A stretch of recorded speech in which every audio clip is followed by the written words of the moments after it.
আসসালামু আলাইকুম রহমতুল্লাহ বারকাতু। প্রিয় বন্ধুরা, একবার ভাবুন তো, আপনি নামাজ পড়েন, হারাম থেকে বাঁচার চেষ্টা করেন, কাউকে কষ্ট দেন না, তারপরেও একের পর এক সমস্যা আপনার জীবনকে ঘিরে ধরে। অসুস্থতা, অর্থের সংকট, প্রিয় মানুষকে হারানো, বারবার ব্যর্থতা। তখন আপনার মনেও কি কখনো এই প্রশ্ন এসেছে, আল্লাহ, আমি কি দোষ করেছি? আমার সাথে কেন এমন হচ্ছে? এই প্রশ্ন শুধু আপনার নয়, হাজার বছর আগে নবীদের মনেও কষ্ট এসেছে, তাদের জীবনেও পরীক্ষা এসেছে। কিন্তু আজ আমরা জানব আল্লাহ কেন তার প্রিয় বান্দাদেরও কঠিন পরীক্ষার মধ্য দিয়ে নিয়ে যান। এই ভিডিওটি শেষ পর্যন্ত দেখুন, কারণ শেষের কয়েক মিনিটে হয়তো এমন একটি সত্য জানতে পারবেন যা আপনার কষ্টকে দেখার দৃষ্টিভঙ্গি বদলে দিবে। আমরা মানুষ হিসেবে একটি বড় ভুল করি। আমরা মনে করি যদি আল্লাহ আমাকে ভালোবাসেন তাহলে আমার জীবনে কোনো কষ্ট থাকবে না। কিন্তু কোরআন আমাদের ভিন্ন শিক্ষা দেয়। আল্লাহ তাআলা বলেন, আমি অবশ্যই তোমাদের পরীক্ষা করব, কিছু ক্ষুধা, সম্পদের ক্ষতি, জীবন ও ফসলের ক্ষতি, আর ধৈর্যশীলদের সুসংবাদ দিন। লক্ষ্য করুন, আল্লাহ বলেননি হয়তো পরীক্ষা করব, বরং আল্লাহ তাআলা বলেছেন আমি অবশ্যই পরীক্ষা করব। অর্থাৎ এই পৃথিবী কোনো চিরস্থায়ী সুখের জায়গা নয়, এটি একটি পরীক্ষার হল। যেমন পরীক্ষার হলে প্রশ্নপত্র না থাকলে পরীক্ষা হয় না, তেমনি জীবনে পরীক্ষা না থাকলে ইমানের সত্যতাও প্রকাশ পায় না। একজন শিক্ষক যদি পরীক্ষায় সবাইকে শতভাগ নম্বর দিয়ে দেন, তাহলে কি বোঝা যাবে কে সত্যি পড়াশোনা করেছেন? কখনোই না। ঠিক একইভাবে আল্লাহ তো আমাদের অন্তর জানেন, তবু তিনি পরীক্ষা দেন যাতে আমরা নিজেরাই প্রমাণ করতে পারি আমরা সুখের সময় যেমন আল্লাহকে স্মরণ করি, দুঃখের সময়ও কি তেমনি তার উপর ভরসা রাখি। কষ্ট আমাদের ভাঙার জন্য নয়, কষ্ট আমাদের গড়ার জন্য।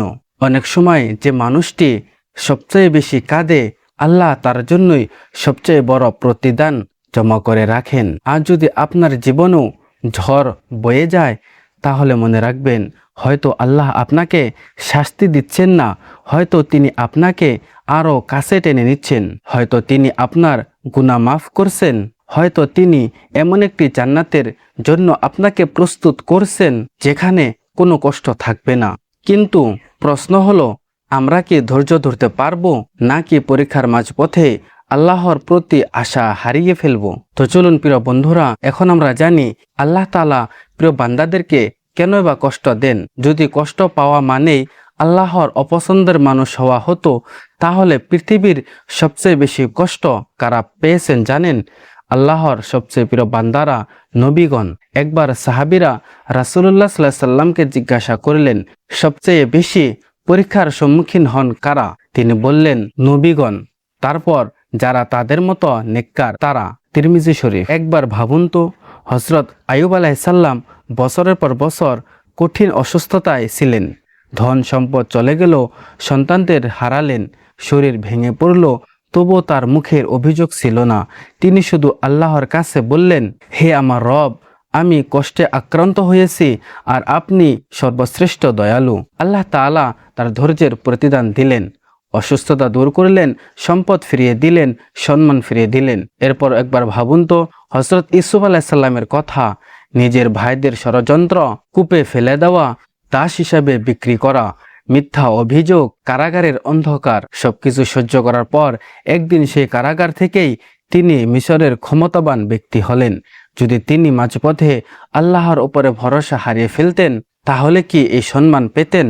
আর আমাদের প্রিয় নবী মুহাম্মদ সাল্লাল্লাহু আলাইহি সাল্লাম, তাকে পাথর মারা হয়েছে, অপমান করা হয়েছে, নিজের সন্তানদের হারিয়েছেন, প্রিয় স্ত্রী খাদিজা রাদিয়াল্লাহু তাআলা আনহাকে হারিয়েছেন, প্রিয় চাচা আবু তালিবকে হারিয়েছেন, তবুও তিনি বলেননি, হে আল্লাহ, কেন আমার সাথে এমন হচ্ছে? বরং তিনি আল্লাহর উপর ভরসা রেখেছেন। আজ আমরা ছোট একটি সমস্যায় পড়ে বলি, আল্লাহ আমাকে ভুলে গেছেন। কিন্তু সত্যটা হলো, অনেক সময় কষ্ট আল্লাহর রহমতের দরজা খুলে দেয়। যে মানুষ অসুস্থ হয় সে আল্লাহকে বেশি ডাকে, যে মানুষ বিপদে পড়ে সে বেশি বেশি দোয়া করে, যে মানুষ সব হারিয়ে ফেলে সে বুঝতে শেখে আসল ভরসা শুধু আল্লাহ তাআলা। কখনো কখনো আল্লাহ আমাদের এমন কিছু থেকে বঞ্চিত করেন যা আমরা খুব চাই, কারণ তিনি জানেন সেটি আমাদের জন্য ক্ষতিকর। একটি ছোট শিশু যেমন কাঁধে আগুন ছুঁতে না পেরে, কিন্তু মা তাকে আগুন থেকে বাঁচিয়ে রাখেন। শিশু ভাবে মা আমাকে বঞ্চিত করলেন, কিন্তু মা জানেন এটাই তার জন্য ভালো। আমরা অনেক সময় বুঝতে পারি না আল্লাহ যা দেননি সেটাও হয়তো আমাদের জন্যই রহমত। হয়তো আপনি এই মুহূর্তে খুব কষ্ট আছেন, হয়তো রাতে সবাই ঘুমিয়ে গেলেও চুপচাপ আপনি কাঁদেন, হয়তো আপনার দোয়া এখনো কবুল হয়নি, হয়তো আপনার সংসারে অশান্তি, হয়তো ঋণের বোঝা, হয়তো প্রিয় মানুষ আপনাকে ছেড়ে চলে গেছে। হয়তো আপনি ভাবছেন আল্লাহ কি আমার কথা শুনছে না? উত্তর হলো নিশ্চয় আল্লাহ তাআলা আপনার কথা শুনছেন, কিন্তু আল্লাহ সব দুয়ার উত্তর আমাদের চাওয়ার সময়ই দেন না। কখনো সঙ্গে সঙ্গে দেন, কখনো পরে দেন, আবার কখনো তার বদলে আরো উত্তম কিছু আখিরাতের জন্য জমা রাখেন। মনে রাখবেন, একজন মুমিনের কোনো কষ্টই বৃদ্ধা যায় না। এক ফোঁটা চোখের পানি, একটি দীর্ঘশ্বাস, একটি ধৈর্য, সবকিছুই আল্লাহ তাআলার কাছে সংরক্ষিত থাকে, কোনো কিছুই বেকার যায় না। তাই আজ থেকে যখন জীবনে কষ্ট আসবে, নিজেকে এই প্রশ্ন করবেন না আল্লাহ কেন আমাকে কষ্ট দিচ্ছেন, বরং বলুন হে আল্লাহ, এই পরীক্ষার মাধ্যমে আপনি আমাকে কি শিক্ষা দিতে চান।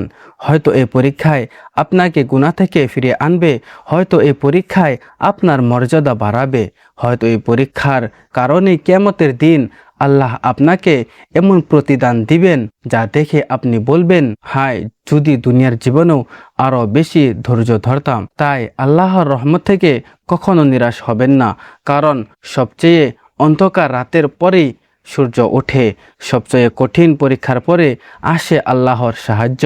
আর সবসময় একটা কথা মনে রাখবেন, যখনই আপনার মনে কোনো কষ্ট থাকবে, যখনই আপনি কোনো কষ্টে থাকবেন, তখন সবসময় এটাই স্মরণ করবেন যে কষ্টর পরে আছে সুখ, কষ্টর পরে আছে শান্তি, কষ্টর পরে আছে আল্লাহ তাআলার রহমত। সেজন্য কখনোই আল্লাহ তাআলার রহমত থেকে নিরাশ হবেন না। আশা করি আপনাদের এই ভিডিওটি ভালো লেগেছে। আরও যদি এরকম ভিডিও দেখতে চান তাহলে চ্যানেলটি সাবস্ক্রাইব করে আমাদের সাথেই থাকুন। আসসালামু আলাইকুম ওয়া রাহমাতুল্লাহি ওয়া বারাকাতুহু।